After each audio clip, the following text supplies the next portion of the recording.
koloniyalar saldı. Və təkcə ingilislər koloniya yaratmadılar. Bir neçə xalqlar, ingilislər, Hollandlar, fransızlar gəlib Amerika torpağında koloniyalar saldılar. Deməli, koloniyaları kim idarə edir? Qubernator idarə edir və eyni zamanda məclis fəaliyyət göstərir. Qubernator məclisin işinə qarışa bilər. Hansı məsələlərə baxırdı? Qanunlara nəzarət edilirdi, vergi qanun vergilərin verilməsinə və belə deyək də, digər mühüm məsələlər var idi ki, onlara nəzarət edən kim idi? Qubernator. Qubernator məclisin içinə qarışa bilərdimi mehriban? Qarışa bilərdi. Danışırıq. Danışırıq şəhərlər, əvvəlki mövzularda keçmişik. 7 illik müharibə.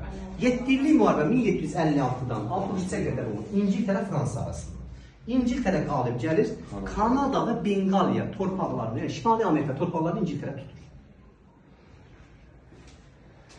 Deməli, İngilislər gəlib Amerikada koloniya yaradandan sonra nələrə qadağan qoydular? Uşaqlar, yeni vergilər təyin etmək məqsədi ilə dəmir hazırlanmasına, parça istehsalını qadağan etdilər. Niyə? Çünki o hazır formada İngiltərədən gəlirdi. Hazır formada gəlirdi. Sonra 1765-ci ildə möhür rüsumu verdilər. Qəzetlərə, jurnallara çap, yəni belə deyək də, peçat vuruldu, vergi alınmağa başladı. Sözü sonradan bunu ləğv etdilər. Artıq təsəvvür ki, Amerika xalqları Amerikada qərbə doğru köç etməyə qadağan etdilər. Çünki mümkün torpaqları ancaq özləri məsəl üçün. 1773-cü ildə Boston çay qonaqlığı baş verir. İngilis gəmiləri Boston limanı vasitəsilə çayı gətirirlər, qiymətini aşağı qiymətə satacaqlar. Amerikada azadlıq oğulları təşkilatı vardı. Yəni Amerikanın belə deyək də ingilisləri qovmaq istəyənlər. Bunlar Boston limanına daxil olan nə qədər gəmilərdə çaylar var, hamısını dənizə qoşur. Bu tarixdə üçün Boston çay limanı. 1775-1783-cü ildə Amerika ilə İngiltərə arasında birinci istiqlaliyyət müharibəsi baş verir. Müharibəsi baş verəndən sonra 76-cı il 4 ildə Amerika Birləşmiş Ştatları yarandı. Thomas Jefferson istiqlaliyyət bəyannaməsi hazırladı. İstiqlaliyyət bəyannaməsi və burada Amerika Birləşmiş Ştatları yarandı. Və başladı müharibə, Amerika-İngiltərə müharibəsi. Uşaqlar, 1777-ci il Saratoga, 1781-ci il Yorktown döyüşü oldu. İkisində də Amerika qalib gəldi. Yorktown döyüşü həlləci döyüş sayılır. Məsələn, həlləci döyüşlər, məsələn, 100 illik müharibədə Orlean, 1618 sınıq döyüşü, 1605 ikinci Suyan döyüşü, Aslanduz, Lənkəran, Afərin. Bu döyüşlər həlləci döyüşdür. Gəncədə. Aha, danışırıq. Amerika kömək edən dövlətlər 1778-ci ildə Fransa, Hollanda, İspaniya kömək edən. Fransada İngiltərə ilə rəqabət aparırdı Avropada. Ticarət üstünlüyü söhbəti vardı. Buna görə İngiltərə zəiflətmə məqsədində Amerika kömək edir.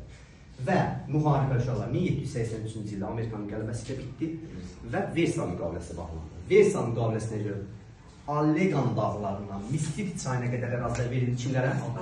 Amerikaya. Kanada qaldı İngiltərə. Sonra 1787-ci ildə Amerikanın konstitusiyası qəbul edildi. Konstitusiya nəticəsində 3 pilləli orqan formalaşdı. Keçməmişik, daha doğrusu demişəm bu məsələ ilə. İcra edici, qanunverici, məhkəmə hakimiyyəti formalaşdı. Uşaqlar, bugün dünya dövlətlərin əksəriyyəti bu funksiyadan istifadə edirik də. Biz də bundan. Bizim də icra edici orqanımız var, qanunverici orqanımız var, məhkəməmiz. İlk dəfə hansı ölkədə tətbiq edilmişdir?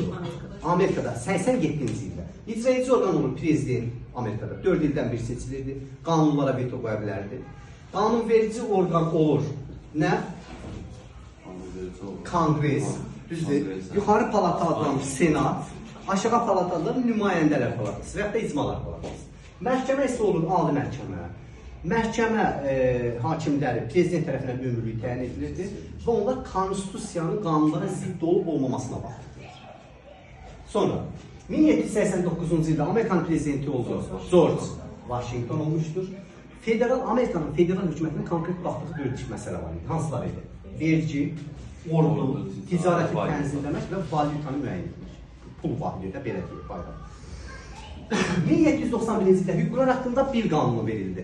1787-ci il, ümumiyyətlə, o istiqlaliyyət bərnəməsi var, 76. İstiqlaliyyət bərnəməsinin mənfi xüsusiyyəti nə idi? Yəni, aşağı təbəqə bunlar hüquq azadlıqlarına hüquq verilmədi. Bu da bunun mənfi xüsusiyyəti. 91-ci ildə hüquqlar haqqında bil qəbul edildi. Hüquqlar haqqında billə görə söz, mətbuat, vicdan azadlığı, mətbuat azadlığı verilmişdir. Başa düşdük, keçmiş sahə.